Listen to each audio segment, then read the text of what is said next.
a blind or visually impaired person who wants to train for personal self-defense, again, Brazilian Jiu-Jitsu is probably a really good one. Please welcome professional adventurer, martial artist, Josh, the Jedi, Loya.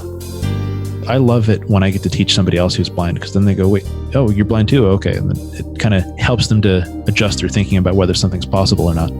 Two-time U.S. Visually Impaired Surfing Champion.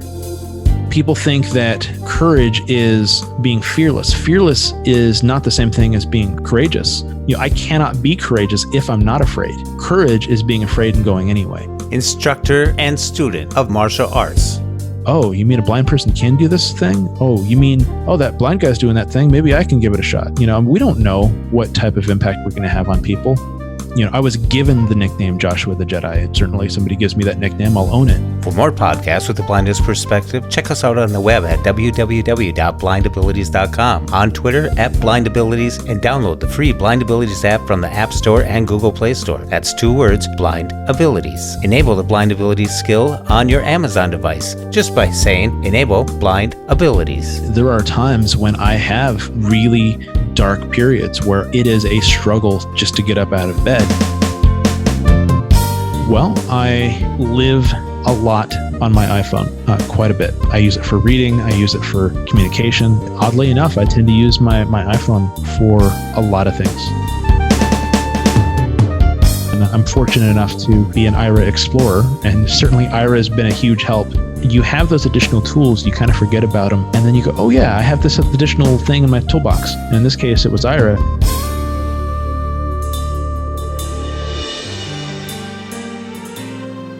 Welcome to Blind Abilities. I'm Jeff Thompson, and today in the studio, I got Joshua the Jedi Loya. How are you doing? Doing well. Thanks for having me. Hey, thanks for taking the time and coming on to Blind Abilities. Yeah, no, this is good. Why don't you tell the listeners a little bit about, you got an extensive resume here, what you're doing today, and what are some of the professional adventure, right? Yeah, well, basically, 3 years ago, almost to the day, a little bit past 3 years, it was August 19th of 2016 was the last day I worked a regular job. I worked as an assistive technology trainer at the San Diego location for Braille Institute. I decided to go on and pursue something a little bit unique. And so for the last 3 years and change, I've pursued martial arts and adventure living full-time. I am the co-head instructor of Guardian Quest Dojo in Spring Valley, California, just outside of San Diego. And I'm also the head of self-defense instruction for Blind Community Martial Arts, an adaptive martial arts program at the Blind Community Center of San Diego. U.S. 2019 to 2018 Visually Impaired Surfing Champion. I've done a few other things, and it sounds like I'm bragging sometimes, but I basically love adventure. I love doing difficult and scary stuff. I think there's a lot of living to do, so why not live as much of it as I possibly can? Oh, I like that. So any listeners out there wanting to break away and do irregular jobs, go for it. Listen to this podcast. Although I have a very high fiber diet, so we're good there as far as regularity goes. That's great. What is your day like today? You're an instructor. I am. So this morning, and my wife is also an instructor. She's sighted, or light slave, as the case may be. Cat's out of the bag on that. She and I are both instructors at Blind Community Martial Art this morning from 9 a.m. to 11 Pacific time. And then kind of having a low-key afternoon. I'm hanging out with you at the moment. And then tonight, I'm going to go do some Brazilian Jiu-Jitsu up in North County at Studio 540, which is, I'm not an instructor there, but I do train and try to further my, go train with my friend John or whoever else who outweighs me by 50 pounds and tries to choke me. And then we hug each other afterwards and tell each other we love each other. So there you go. Oh, wow. Jiu-jitsu is one of those things for anybody who's been out there who's done it. It is an interesting because you're basically trying to kill each other, but still with respect for each other. I've heard judo. That's usually what I hear. What's the difference between judo, martial arts, jitsu?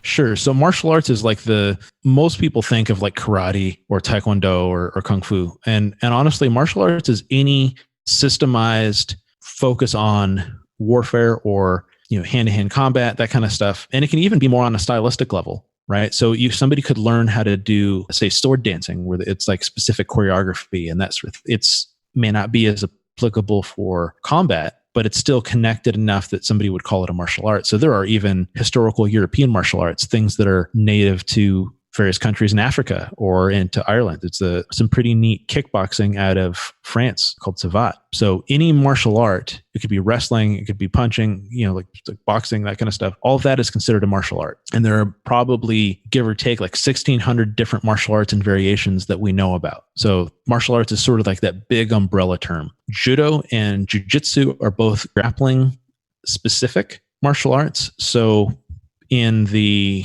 earlier times, probably several hundred years ago, in feudal Japan, you had samurai and other warriors that would primarily use swords and spears and that kind of stuff. And many of them were wearing armor. So punching somebody through armor is probably not going to be super effective. And so you had Japanese jiu-jitsu. It's spelled slightly differently than Brazilian jiu-jitsu. And I think, bear with me, my historical knowledge might be somewhat suspect. So feel free to correct me, and anybody, if you want to send me a DM later. The founder of judo saw what jiu-jitsu was, Japanese jiu-jitsu, and decided he wanted to modify it so it was a little bit safer to train, that he could use it as a means for teaching character, and it was a little bit more of a structured way. Jiu-jitsu had a reputation of being the martial art of gangsters and that sort of thing by the time judo was developed. And then it was interesting, in the early 20th century, there was sort of this weird dynamic where the terms judo and jiu-jitsu were even somewhat interchangeable for a little while. But eventually judo came to be Jigoro Kano's art that he developed that most people would recognize. It's an Olympic sport, and a lot of blind people practice it. One of his students brought it to Brazil, and the Gracie family and others took judo and modified it somewhat so it was even more effective for somebody who is smaller than their attacker, and really expanded it to focus more on the ground techniques. So once you're already on the ground, being able to manipulate and kind of go for submissions and that sort of thing. Because I've had maybe 3 years of experience in judo, probably about 6 years or so in Brazilian jiu-jitsu, maybe a little more. And there's been some grappling, some of the other stuff I've done. Judo spends probably about 2/3 of its time getting you to the ground. So a lot of trips and sweeps and throws and that kind of stuff. And maybe 1/3 of the time on the ground, going for pins, chokes, arm locks, that kind of stuff. Brazilian jiu-jitsu, it's probably flipped the other way. So you spend probably good 2/3 or more of the time on the actual ground, at least in terms of the way you practice it. Though certainly each could be used for both contexts. Does that answer the question there for you? Yeah, that's really interesting. What advice would you give to someone, or actually, what would you tell someone who is interested in getting into the martial arts and is visually impaired? Sure. First off, there is no best martial art. So let that sink in for a second. There is no art that's better than every other. There are arts that are more applicable to different circumstances or different contexts, for sure, and different arts that are relevant to different things. So if you want to do competition and you are visually impaired, I would probably recommend judo or Brazilian jiu-jitsu, because grappling is more directly connected to how we have to interact with the world. It's very tactile. Mm-hmm. A blind or visually impaired person who wants to train for personal self-defense, again, Brazilian jiu-jitsu is probably a really good one. Wing Chun has some applications, Jeet Kune Do, depending on the instructor. You may not want to train really hard. So like if you have additional health concerns or what have you, like maybe you have brittle bones or you have balance issues, kind of go to a school, kind of think about what it is you want to focus on, whether it's more for fitness, if it's for self-development, if it is for self-defense or competition, and spend some time maybe looking at the websites of various schools, go in and talk to the instructor. Even if it's an art that interests you, if you don't feel comfortable with the instructor, and this goes whether you're blind or can see fully, if you don't feel comfortable with the instructor, then maybe you shouldn't train there. Maybe find a place where you feel like they value you. Martial arts isn't easy, but it doesn't have to be unsafe. Somebody isn't doing you a favor by teaching you. There's the whole, okay, can you afford it and all that kind of, those sorts of concerns. I would say try it and go talk to the instructor. Go sit in on a class, have a conversation with the instructor. Have they ever taught a blind or visually impaired person before? Because even for me, I've been studying martial arts for 14 years now, pretty consistently, but I didn't start working with other visually impaired people interested in martial arts until probably 7 years ago. Wow. And it was a completely different experience. I had one student that I was teaching for a while who was blind since birth. Now I saw before, so I have a context for some things. I was teaching him how to draw a sword. And I had a sword that was made out of wood. And so I didn't cut myself when I was trying to work with him and have my hands on what he was doing. I like to keep my hands on my body. Thank you. And the verbal instructions that I gave him he technically responded and did what I asked, but what he didn't actually match what I wanted him to do, if that makes sense. So sometimes you if anybody who teaches somebody something, you will give them instructions, and technically it followed the letter of what you're asking, but there's a missing piece. And so it forced me to be a little bit more descriptive in my language. Especially when you got a blind person with a sword. A blind person with a sword who has never seen before. So, and this isn't like a, we get into these weird conflicts sometimes, I saw before, I didn't, and which one's better, which one's worse. It's not a matter of better or worse, because I didn't start studying martial arts until I was totally blind. I had a lot of visual memory of watching kung fu movies and, seeing things like that. So I had sort of a mental framework for a lot of this stuff, even when I was first learning. My friend had never seen any of this stuff, and he had things explained to him. So it initially, the more different something is to your personal experience, the longer it's going to take for that to make sense. And so having to take that into account, I went forward and we adjusted, and he learned he was only here for a handful of months, so he only got so far, but he eventually started figuring things out. But it forced me to be a better teacher. And the other thing is for a blind person, for somebody with a visual impairment, if you want to study a martial art, you may decide that somebody who has experience with somebody who's visually impaired, you don't like them as much as maybe somebody who might not be as experienced, but is willing to give it a shot. So like my primary instructor, Scott Conway, the Grandmaster instructor that I study with right now, primarily still, he had never taught a blind person before. He had met visually impaired people and that sort of thing, but he said, well, we'll just see what we need to do to modify it so you can do it. The thing is, he was extremely open to me studying everything he taught, even including the weapons curriculum and the karate curriculum that he taught, not just the grappling stuff, because obviously grappling makes the most sense, but I wanted to learn it all. I'm overly obsessed in my interest in martial arts. So of course I want to study it all. And he was absolutely willing to let me do that. And it was a little bit of a discovery process as we went. And honestly, I think for a lot of us who are visually impaired, there is that whole thing. We have to be willing to do things and be the first one doing them sometimes. And that makes me think about, is there a network that listeners could check out to see where there are instructors that have taught people who have blind, visually impaired? Because I've heard so many stories that, and just like other things, like a professor at school, they haven't had someone who is visually impaired, so they ended up educating them a bit. And that might be how it is for anybody going just going down the street, finding your local martial arts. But is there a network that someone could look up? I really wish there was. There is a Facebook group. There's a blind and visually impaired martial artists Facebook group. So if somebody's on the Zucks social network, so to speak, I think that could be a good place to start. Feel free to ask a question on there. Somebody wants to message me, I'm happy to offer some suggestions, but I don't think there's like some sort of network of schools that are part of a alliance of visually impaired people. I mean, if you specifically wanted again to say judo, contacting Heidi Moore or Stephen Scott Moore out of Colorado, there's absolutely some ways to get in touch with a judo club that'd be comfortable working with you. As far as Brazilian Jiu-Jitsu, there's a guy named Ricardo Laborio.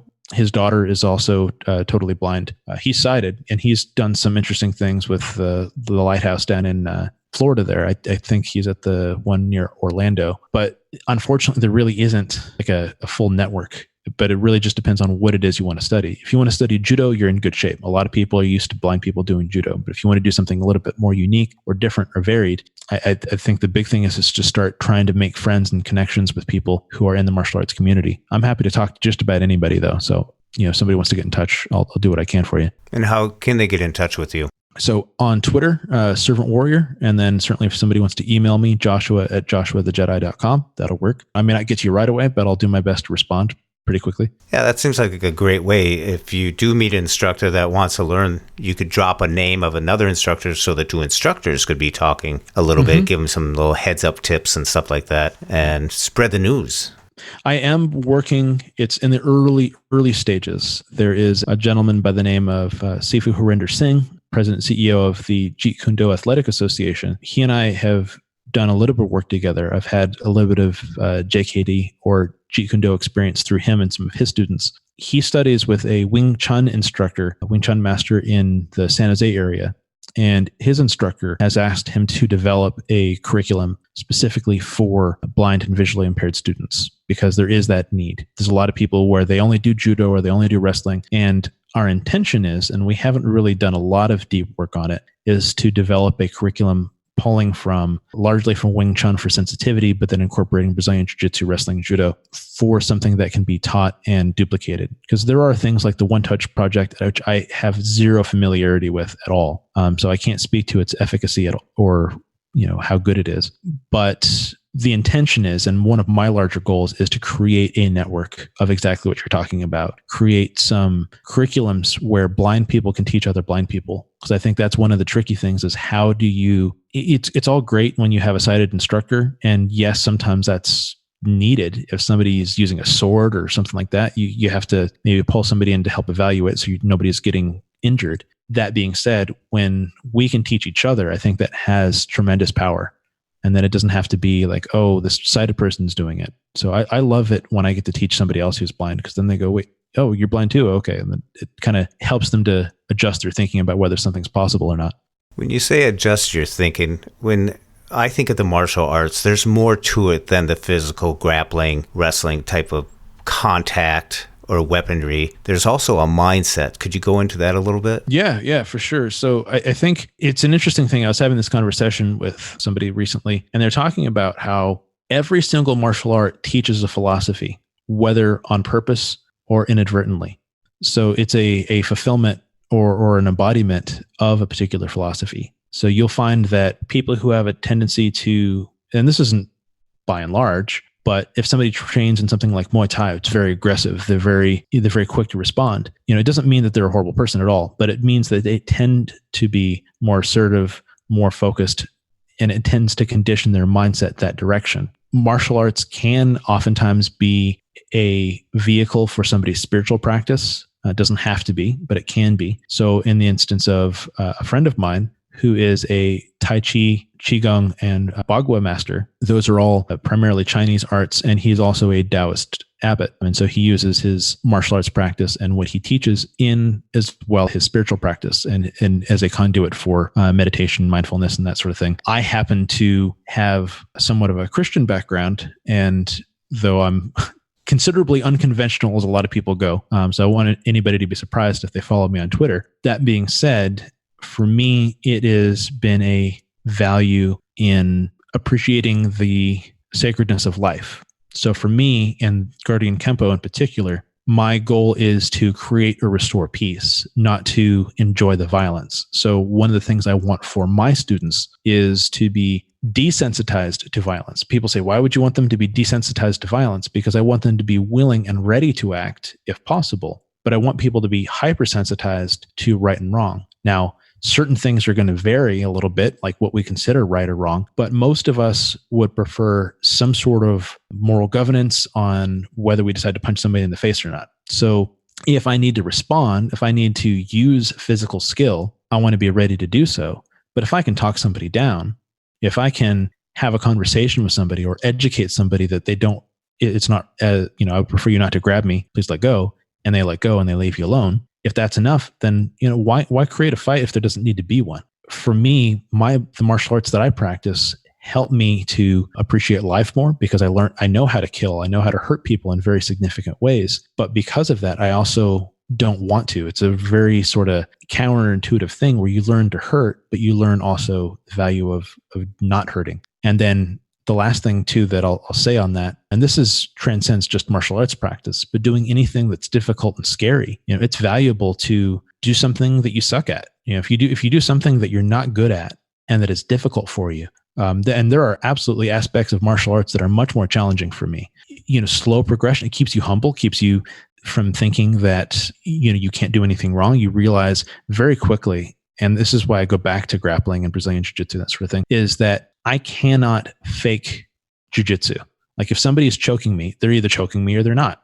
I'm either escaping that hold or I'm not. And that forces me to realize that, okay, this is something very concrete, very real. I have to pay attention to this present moment at this particular point in time. I can't be thinking about getting to that next episode on that show on Netflix, because if I do, then before I know it, I'm having to tap so that I don't get hurt. And if somebody doesn't want to do the combative aspects of martial arts, but they want to do more of the meditation practice of it, there's something very neat in learning how to draw a sword properly. There's something very neat in learning how to have better balance, how to have a metaphor for philosophical concepts and principles in a way that doesn't require them to just read them. So I think sometimes when we try to just read about stuff, we don't get a chance to experience it. It seems very abstract. We don't get a chance to, it doesn't feel real no matter how well reasoned the arguments or the articulations of any idea is. Without the experiential component, it just doesn't sink in as deep. And that experience is, you told me earlier when we were chatting that I think it was the master put on some blindfolds to experience how you were experiencing it. Yeah, I was recently on an episode of 52 Masters. I don't think the episode's been released, although it may be by the time this podcast is released. Sensei William Ford is a karate master, and he has a dojo in Torrance, California, just a few hours north of me. And it's not a perfect scenario of understanding what it's like to be blind by blindfolding yourself. That being said, it gave him a better sense of what it's like to teach a blind person. So I taught him some basic self-defense techniques and movement drills and sensitivity drills that would be relevant to somebody who can't see. And because he had his blindfold on, he couldn't cheat. And he had to pay attention to my verbal instructions and my movement with him and my tactile connection to his body. And that was really, really cool. I've also had the experience of, and this was kind of amusing, first time I'd ever done this summer when I was in Las Vegas at a martial arts convention. My friend Sifu Singh that I mentioned earlier, we did a flow drill with what they call a shock knife, where it doesn't cut you if it touches you, but it basically get hit like almost maybe a little bit weaker than a stun gun. Does that make sense? So it's very uncomfortable if you get hit or simulated cut. And of course I'm blind and, I'm moving around with him and like, oh, Joshua, we got a surprise for you. And he blindfolded himself. And so meanwhile we're flowing and I got this thing going zzz, zzz, zzz, and I'm trying to move around from it. And, it forced me to kind of pay attention to things. And it also forced him to pay attention to the tactile sense as well. And I think that even for very accomplished sighted martial artists, some of the Brazilian jiu-jitsu black belts that I get a chance to train with, when we roll, or that's what we call jiu-jitsu sparring, when we're rolling, they'll close their eyes, not because they're trying to make it even, because they're going with a blind guy, but because it helps them focus on subtlety of movement in the body. And yeah, sure, if I'm coming out from long range, they might want to see where kick is coming from. But, so as much as it sounds like some sort of fragment from like the Kung Fu series, Master Pud or whatever, there is actually something to be said for blindfold training. Even if you wouldn't live your life day to day like that, closing out one sense to develop another has very real applications beyond just those of us who don't have the option of using that sense.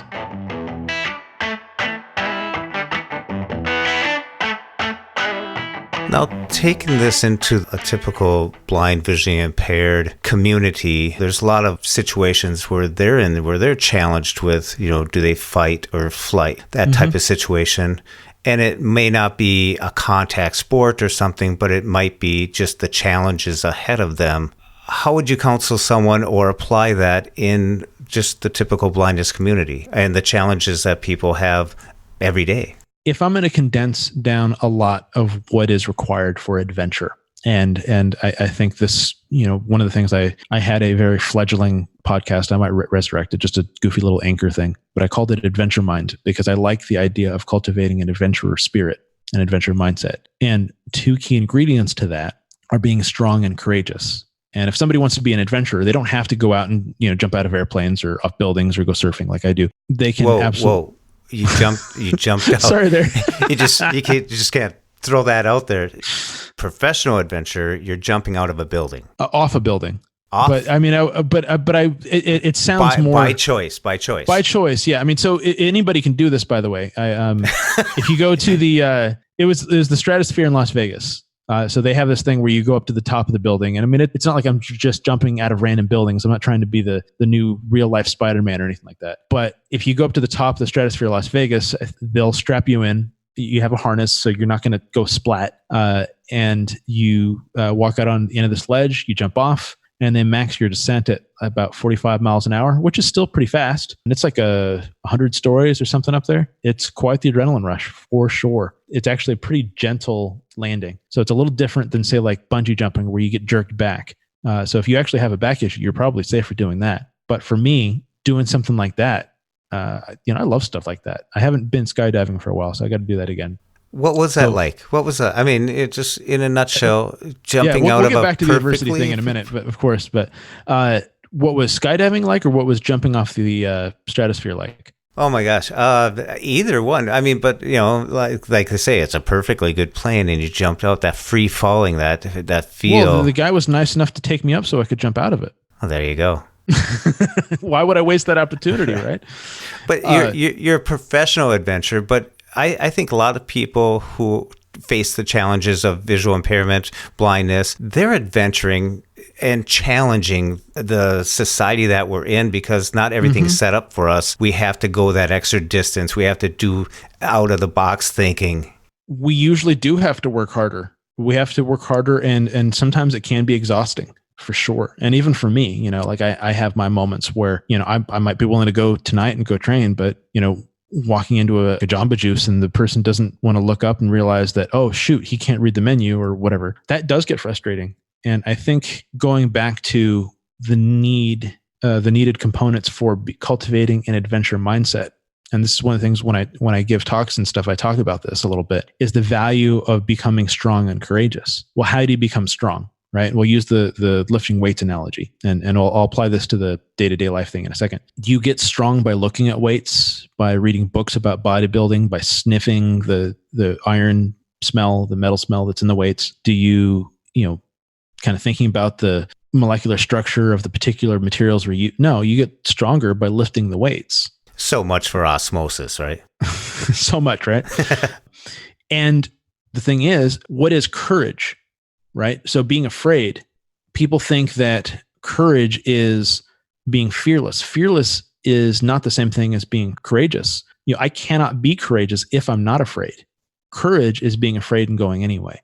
And there is a value to the fear, because fear helps you know where the edge is. Fear helps you know that something's coming that you're not ready for. So if I'm standing out in the middle of the street and a big semi's coming, I'm glad that I'm afraid, because I'm afraid that if I stand there, I won't be there anymore. Go splat. So I'm going to use that fear to motivate me to get out of the way of that car. Now, that being said, there are sometimes our fears a little bit overactive, and sometimes, we don't feel ready. But one of the things we can do is if we do more difficult things, right? So basically be strong, do hard stuff. If you want to be courageous, do scary stuff. And the more difficult and scary things you do, it helps develop and forge a resilient spirit. Because what's scary for me is going to be something different than what's scary for you. What's perfectly fine for you might be something I'm totally afraid of. We don't know until we dig into the various layers of our respective personalities. But if I develop resiliency and the ability to be strong and courageous in one area, there's this odd thing that it does to us that allows us to realize, oh, this isn't as bad. Or, well, I got ability here. I have confidence here. Oh, I used to suck at that before. Like, say, for example, if somebody starts lifting weights, just as an example, and I'm not a big weightlifter, I mean, I do strength training and stuff, but if you realize and you think back, 6 months ago, I could barely lift up 20 pounds. Now I'm, whatever I'm lifting. You start seeing that improvement by doing difficult things and scary stuff on purpose. Then it helps develop the resiliency to put into context some of the other stuff we deal with. And so it doesn't mean that the discrimination when you walk into a Jamba Juice and they talk to you like you're mentally in deficit because you can't see, it doesn't mean that doesn't hurt, but it helps you to realize that maybe it's not the worst thing you could have to deal with. Does that make sense? Where you kind of do difficult and scary things on purpose, and then the other difficult and scary stuff, it doesn't impact you as much because you're kind of stronger and more courageous in other areas? Oh, yeah. I mean, you may have traveled 8 miles to get to the Jamba Juice, but they discount all that. You're just the blind person in front of them right there. They don't realize that you managed to take a train, get on a bus, find the Jamba Juice, all those skills. By the way, Jamba Juice is not sponsoring this podcast. Yet. Hey, and if they want to sponsor a blind surfer or martial artist, by all means. Yeah.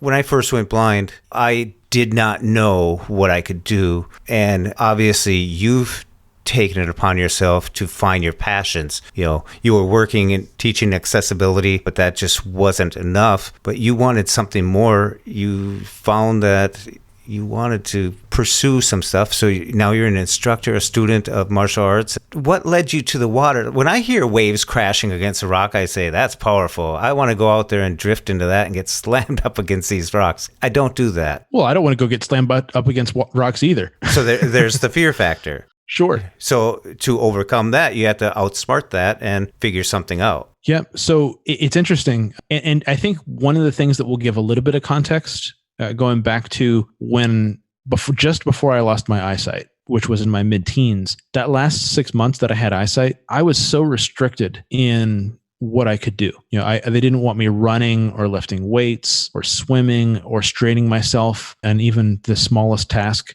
And I got super restless. And so once I eventually did lose my eyesight, there was sort of like a little bit of a slingshot effect. And there were moments where I slumped and wasn't as physical in there. But knowing that previously surfing wasn't an option for me because of just one simple hit to the head could have made me lose my eyesight. Now that I don't have the eyesight, I don't have to worry about losing it.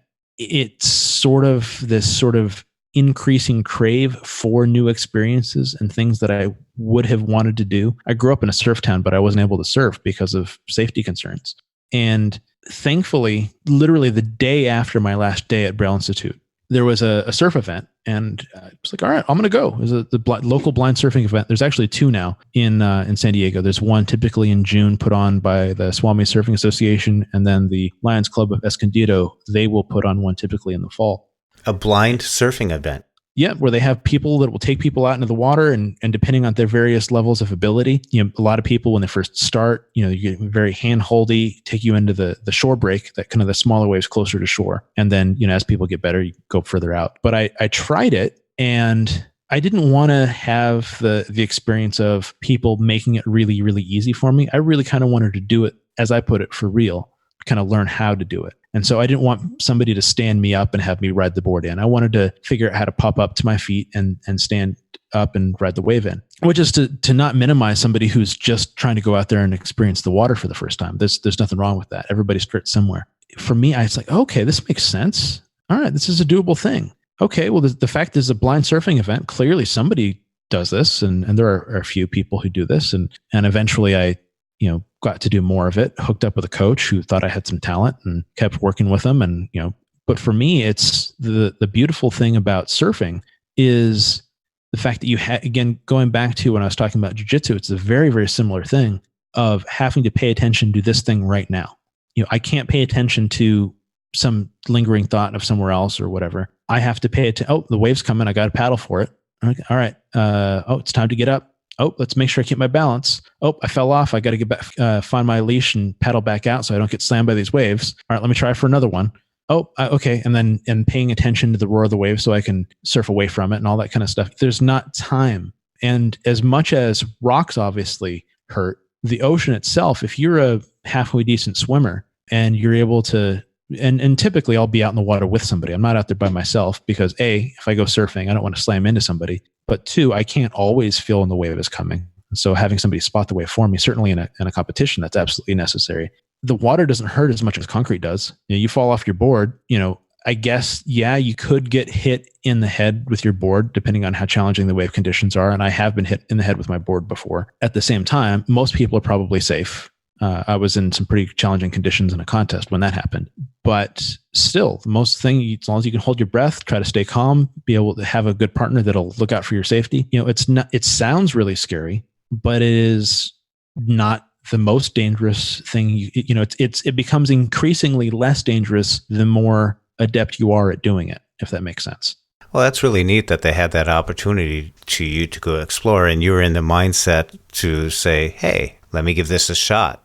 I mean, I literally did it as a diversion, because at the time I was trying to build on my martial arts experience to, okay, let me do judo, see if I can figure that out and work towards competition. I didn't do so well in judo competition. I've competed a bunch, but for whatever reason, surfing worked and I seemed to be pretty good at that. And when you went into surfing, you took the championships. Yeah, my first surf contest, I had been surfing for like less than 2 months, at least with formal training. I mean, I'd done a couple of those blind surf events. Took third in my very first surf contest. US Open Adaptive Surfing Championships back in 2017. It was the first adaptive surf contest to have a cash payout. And last year was the first place winner in the visually impaired category. There was at least one other surfer that had usable eyesight. So that was actually really cool to be able to be a totally blind person beating a partially sighted person surfing, because there is a distinct advantage, because if you can see a little bit, you can see the lip of the wave and do more techniques and that kind of stuff. It was the US champ 2019 and 2018. And then got the US Open coming up. It's kind of a weird thing, because I'm, by all comparison, a fairly beginner surfer, but I seem to be doing pretty well. And I'd love the competition. You know, I want more people to come out and start entering these contests. I know there's a guy, Brian Shaw's out there in the Carolinas, and there's a couple other people that are out there that surf. And I would love to have multiple heats that I have to surf through in order to keep my first place spot. Oh, that's really exciting. Yeah. Because for me, it's about the journey and the challenge, not necessarily about, oh, look at me, you know. Well, yeah, that seems like everything you've done. I mean, you learned some technology, then you're teaching technology. You learned some martial arts, and then you're teaching it. Now you're into the surfing. I like your attitude that you want to bring the sport, bring your activities to other people as much as you enjoy them yourself. Well, it's not, for me, there becomes a hollowness if you're just the best at everything and nobody's challenging you. It goes back to the whole reason I even do half this stuff anyway, is I want the challenge. You know, I mean, does it feel good to lose a competition? No, it doesn't. At the same time, I'm really not competing against other people as much as I am myself, and I'm getting better. And so if other people are competing, it forces me to get better, forces me to kind of up-level my game. And you know what? That's more people that are in the water now that are getting to experience more of life. I think we have this attitude, you know, there are a handful of safe occupations for blind people. You know, I think medical transcription is still kind of there. It's not as lucrative anymore as it used to be, but it's still there. Blind people, if you really go hung and you want to go further, you can be a blind lawyer, you can work in technology, you can be a massage therapist or a music teacher. Then it starts to dwindle off. If they want to do something more innovative, you know, like Christine Haas, who just opened up her first restaurant, you have a bunch of things that blind people can do. There's no reason why we have to have the safe career path. One of the things in this country that is really kind of fascinating is that if somebody wants to do something unique, if you want like blind services training or their support, or if you want Department of Rehab or whatever situation you're in, they tend to want to invest in safe careers. They tend to want to invest in things that have a very clear end and likelihood of success. And there's nothing wrong with getting a second job. That being said, if your responsibilities are low, and this is going to seem controversial to some, but why do you have to get a job as long as you are contributing to society and pursuing something? Long term, do you want to make what you're doing sustainable and provide you with a means or an income?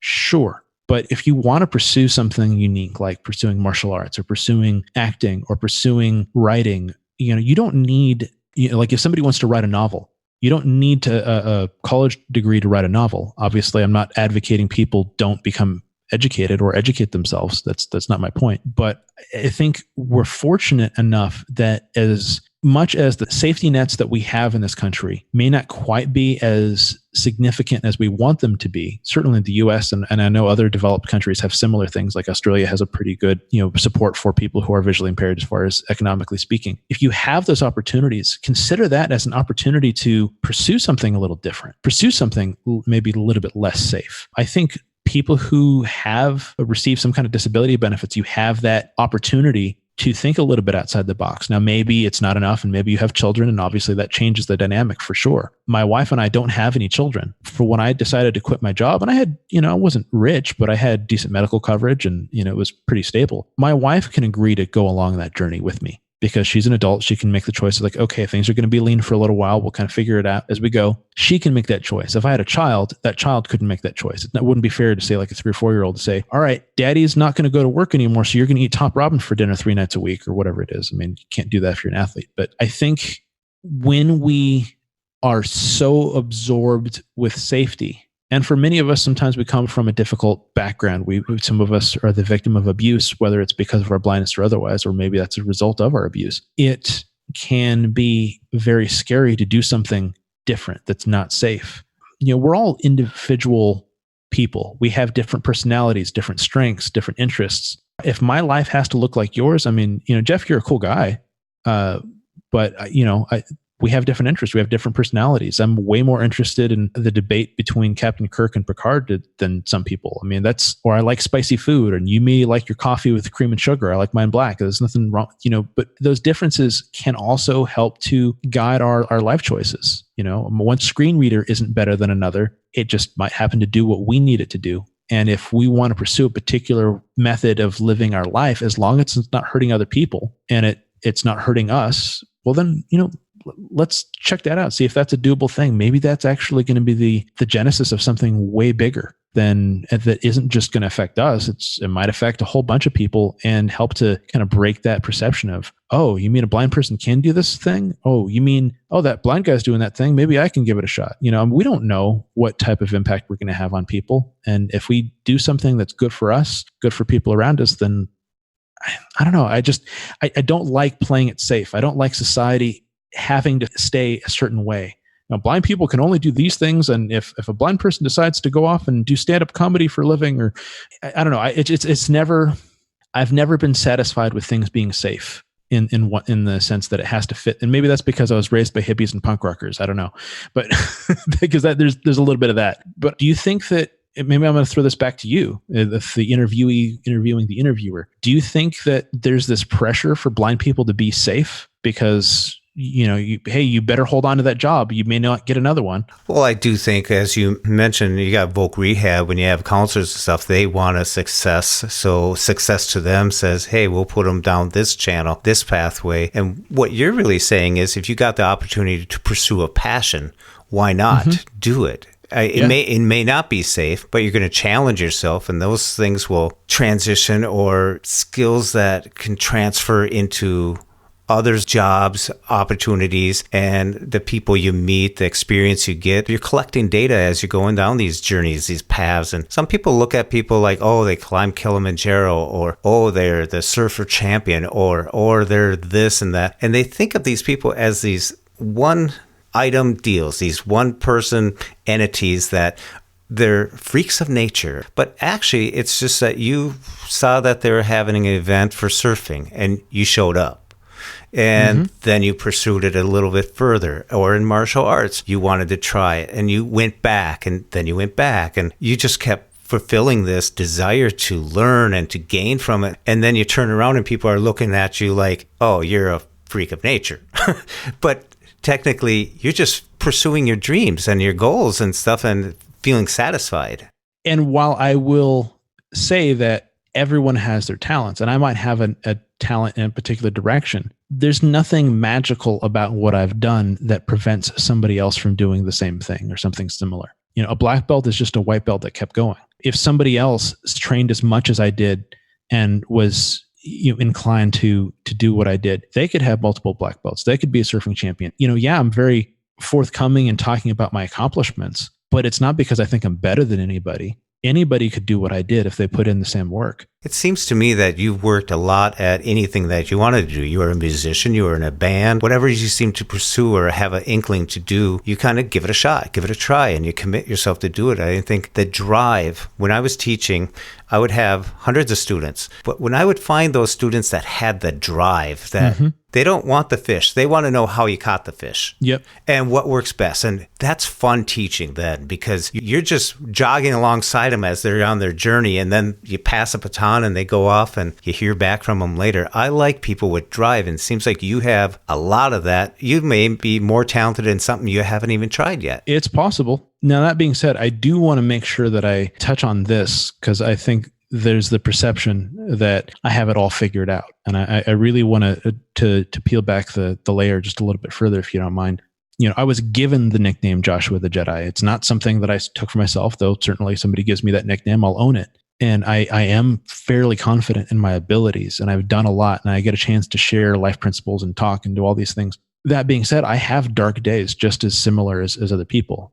I've even posted on social media, a couple of years ago, I was diagnosed with PTSD, and not from my blindness, just from some childhood trauma and stuff. And so, I've figured out some coping mechanisms for that, and I have some strategies for that. That being said, there are times when I have really dark periods where it is a struggle just to get up out of bed. So if somebody is depressed, if somebody is dealing with dark thoughts or is the survivor of, say, child abuse. Like I'm an adult survivor of child abuse. My mom, not so much. It was actually specifically my stepmom. I've talked about that a little bit online. So this isn't like revelations or anything. Somebody's not less than because they haven't found a coping mechanism that works.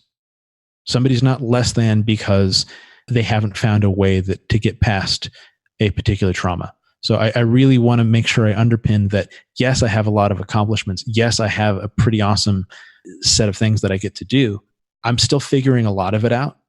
Certainly, I'm still hustling like everybody to find a way to bring in enough money for gas and food and all that kind of stuff. And I have dark days too. So I don't want to give the misperception that, I have drive, but I really want to underpin the importance of being kind to ourselves when we struggle, because even those of us who have had some level of success have some pretty dark days and need to kind of bounce back. And we need to reach out and have friends and allies too. Josh, I'm excited to have you on the show. And I'm not trying to close it out here. What Sure. I want to say is it's really neat to hear from someone who has such accomplishments and is willing to talk about that. Sometimes a tire's flat or, that metaphor, but it doesn't always look as good as it does in the articles or on a podcast sometimes or something. You challenged yourself many times and you succeeded. And I like how, you do speaking engagements, you talk about successes and you share the knowledge to everybody. It's really neat that you're out there giving people opportunity to learn of your story. You're here on the podcast talking about it. And, it's not all glory. You didn't even say, your trophies and stuff. You're more or less talking about your journey. And I think that's really good because we need people to come off that pedestal that seems like society puts people on, their elitist, but to come back down and talk to people, like just sometimes getting your books for college and making it to your class is Mount Everest to someone, those little challenges. And then they go on to the next level and stuff. And right then their focus is succeeding in that. So seeing that you've succeeded in your passions and you're working, doing what you're doing, your job is a part of your passion. It's like the whole package there, and yet you're pretty humble to it too. Thank you. I appreciate that. And for me, humility is about an accurate perception of yourself. And not to say that I don't have times of arrogance. I do, I'm sure, because we can all get cocky when we have a big accomplishment. On Twitter too. Yeah, sometimes too. That being said, I think so, and maybe this will help somebody who's struggling. My definition of humility that I use, and I learned this from my Kempo instructor, Scott Conway, is thinking accurately of yourself. Don't thinking higher of yourself. That's arrogance. And even thinking less of yourself, that sort of false humility, like I'm scum, I've always been scum. That's also arrogance, but in a different direction. Most people don't think of that as arrogance. There's a difference between me interrupting somebody their first time surfing and saying, hey, by the way, I'm a multiple time national champion. That's not an appropriate time for me to mention that. But if somebody asks, what are your surfing accomplishments? And I tell them, then that is perfectly fine. There's nothing wrong with me talking about that. I need to realize that I have this accomplishment and be thankful for it and realize where I am and realize I have room for growth. That is my definition of humility. When I have that, it's not perfect, obviously, but it does keep me from thinking that I don't stink. I sweat enough and I work out enough. Of course, I'm going to have body odor. So, just because I do something doesn't mean that it's not going to be without flaws, or that, you know what I mean? Is it tough not being you? It's like some people think that you always have to be that person at that time, but you're just a real person. I struggled with that actually for a little while, when I first started speaking, because I came to a realization a few years ago that I can't be a private person. I've tried. And even amongst blind people tend to notice that I'm there. And, maybe it's just my personality or whatever. And so maybe I share a little bit more. And I started feeling this huge, huge pressure to be perfect all the time, because people saw the martial artist, they saw the guy who's doing all the things. And I felt like I went through a period probably about a year and a half ago where I felt like I had to be on all the time. And then I just realized, you know what? That's not helping anybody. And maybe it was around the time that Chris Cornell and Chester Bennington, when they both committed suicide very soon, one after the other, they looked like they had it all together, both in successful rock bands, both very talented musicians. Chris Cornell, one of the greatest vocalists of our age, possibly of all time.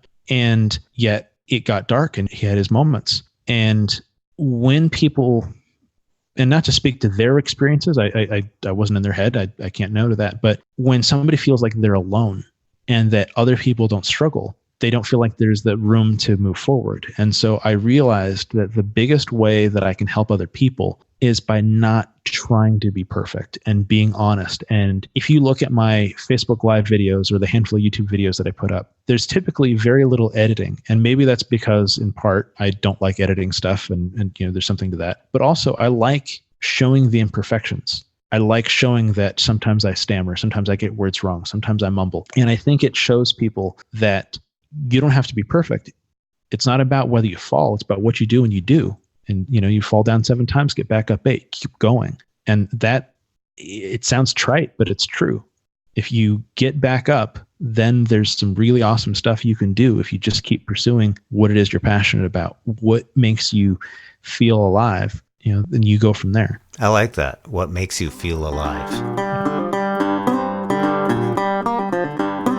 All these accomplishments, living life every day, what are some of your go-to tools that you use for accessibility? Well, I live a lot on my iPhone, quite a bit. I use it for reading. I use it for communication, even more so. I have an iPad. I have a Mac with Windows and Mac OS installed on it. But oddly enough, I tend to use my iPhone for a lot of things, and that makes a big difference. I lost my eyesight later in life, so I don't read Braille as fast as some people do. I do use it from time to time, but I can't read nearly as fast in Braille as I would prefer to. So I do a lot of voice stream reader and audiobooks for a lot of my reading. I saw a post that you posted, and I'm sorry about your guide dog.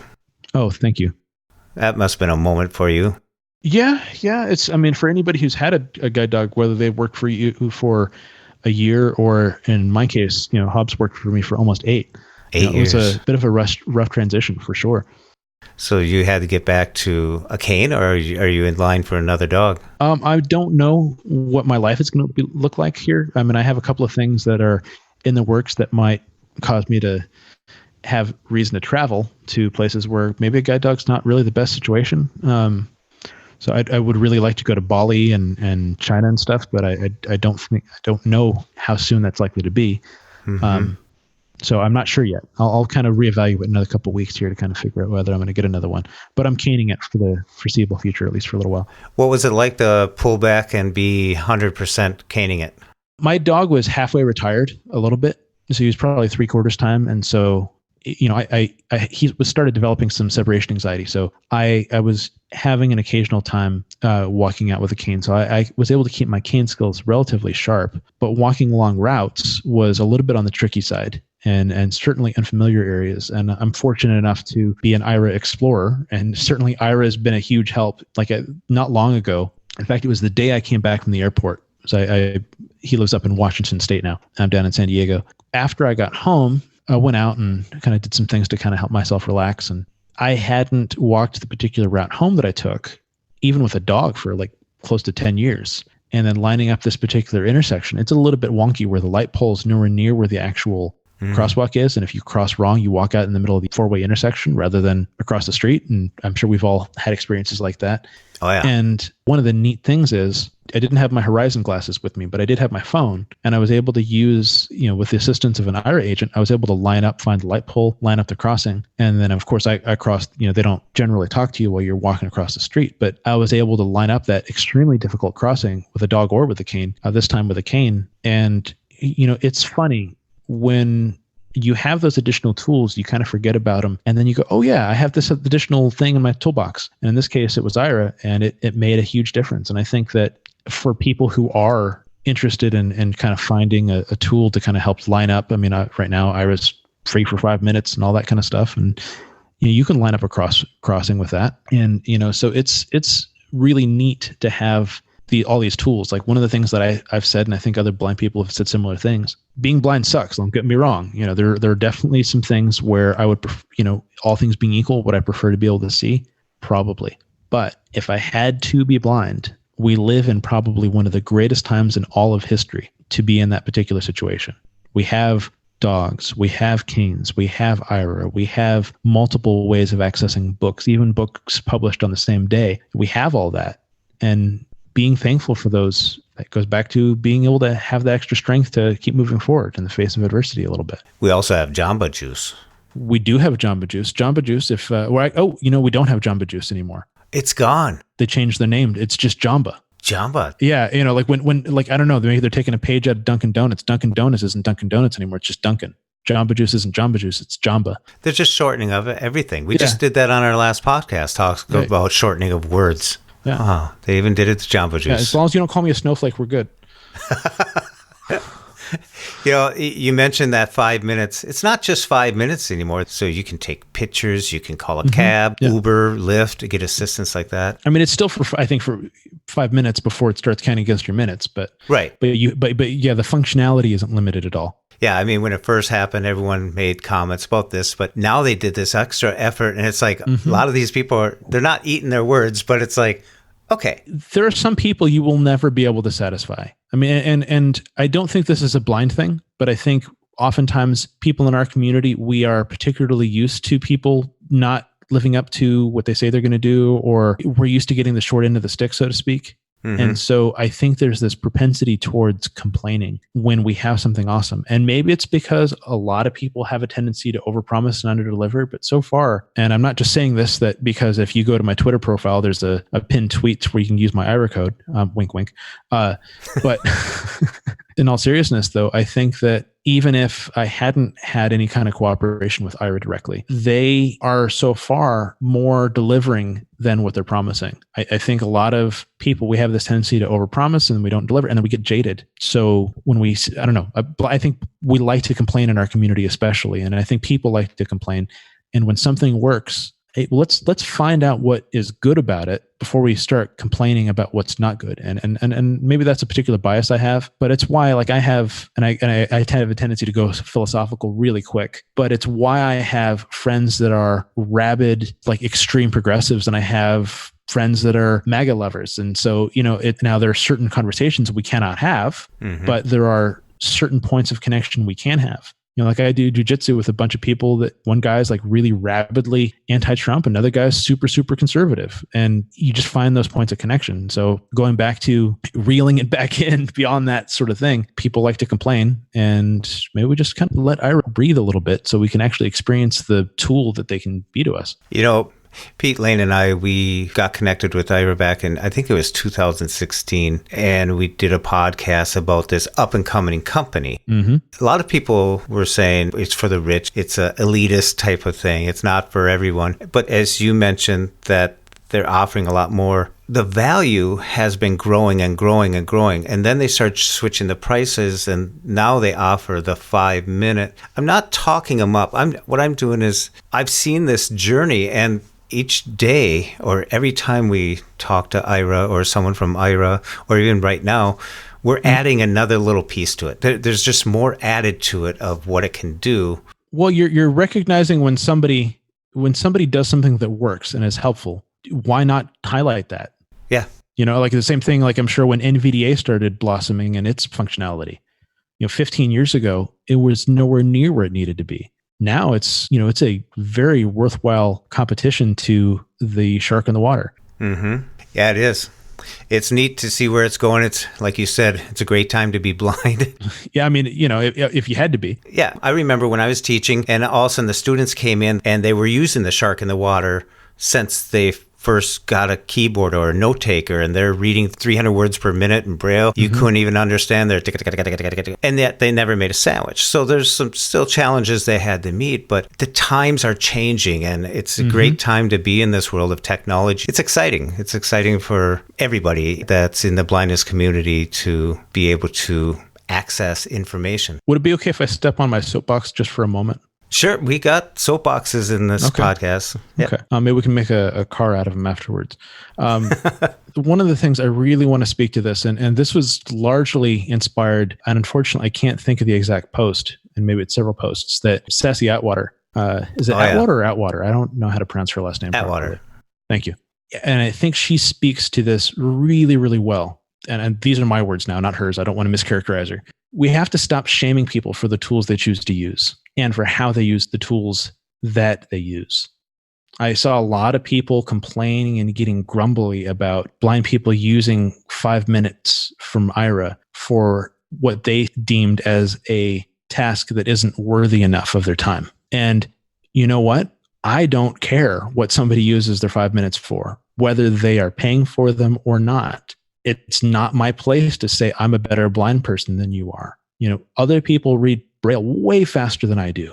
And that's why I tend to use audiobooks and voice stream for most of my reading. It doesn't make me better. And when we start telling somebody, oh, you're not a real blind person. I mean, like when I got my job working at the Braille Institute several years ago, I tweeted something about how I was having car trouble and needing to get a new car, and something about, my sighted wife drives it. I had somebody tweet at me, oh, new job, new, car, sighted wife, pass in your blind card on your way out. We have to stop shaming people for not fitting a particular picture of what it looks like to be blind or what their particular tool set is and how they decide to use that. Something we don't like it when sighted people tell us how we need to live our lives. We shouldn't be doing it to each other. And we just basically got to stop it. It's not okay. And if we just try to understand each other, know what alternatives exist, then maybe we can actually get something done instead of fighting with each other about, oh, NFB is better, ACB is better, oh, neither are better. You look at the hearing impaired and deaf community, they are so much more unified. I'm sure there are factions within them too, but if there were more understanding and appreciation of our differences and stop with the shaming of not measuring up to what you think a blind person's supposed to be or do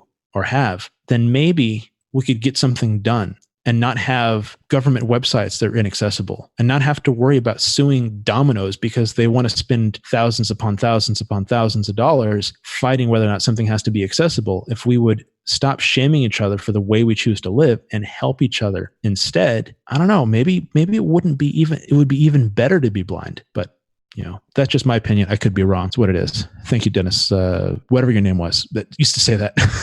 Can't remember. It's true. We gotta stop fighting within the bubble. It seems like the focus gets turned internal, then reaching out and striving to climb the next challenge or do whatever you want to do. But if we keep on picking on each other, it's just a waste of time. That's why I choose to stay out of certain conversations, or why I choose to just pursue what I'm doing because I'm busy, and you're filling a passion. And well, in the groups that you and I are on together online, I see that when you comment, you're measured in your responses. Probably more so than I am. As much as I say we have to stop shaming each other, if you follow me on Twitter, I'm considerably more unfiltered there than I am on Facebook. But we have to have our spots. We have to, some people go fishing and they get to relax and do that type of stuff. Some people go to Twitter and they get to release a little bit. And your name out there, and your name on Twitter? Servant Warrior. I like that name, Servant Warrior. Yeah, thank you. Well, the idea is that we want to be strong and we want to be selfless. And so, servant, we want to serve other people, and warrior is usually a symbol of strength, but we don't want to just beat people up. So that's why you have to temper it with the service to other people. And you're doing a great job of it. Thank you. You're open for speaking at engagements. I went to your website. Mm-hmm. I did a little research on you, and you're doing a whole a lot of stuff. If people want to invite you to speak, where would they go? JoshuaTheJedi.com. That's easy enough. Yeah. All right. Well, Joshua, I want to thank you for such a great conversation. Yeah, it's been good. About your journey, your life's journey, your journey of life. And like you said, make life fun. Indeed. And thank you very much for taking the time to come on to Blind Abilities. Yeah, thanks. Thanks. Such a great time talking to Joshua the Jedi Loya. And you can follow him on Twitter at Servant Warrior, and on the web at joshuathejedi.com. And to keep up with all of Joshua's latest events, follow him on Facebook at Joshua the Jedi. A big shout out goes out to Chichow for his beautiful music, and you can follow Chichow on Twitter at El Chichow. And most of all, I want to thank you, the listener. Thank you for listening. Hope you enjoyed. And until next time, bye-bye.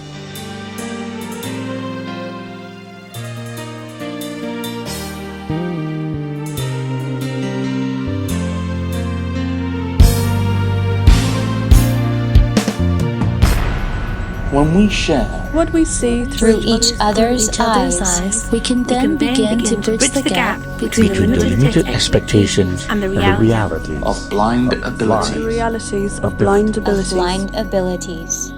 For more podcasts with a blindness perspective, check us out on the web at www.blindabilities.com, on Twitter at blindabilities. Download our app from the App Store, blindabilities, that's 2 words, or send us an email at info@blindabilities.com. Thanks for listening.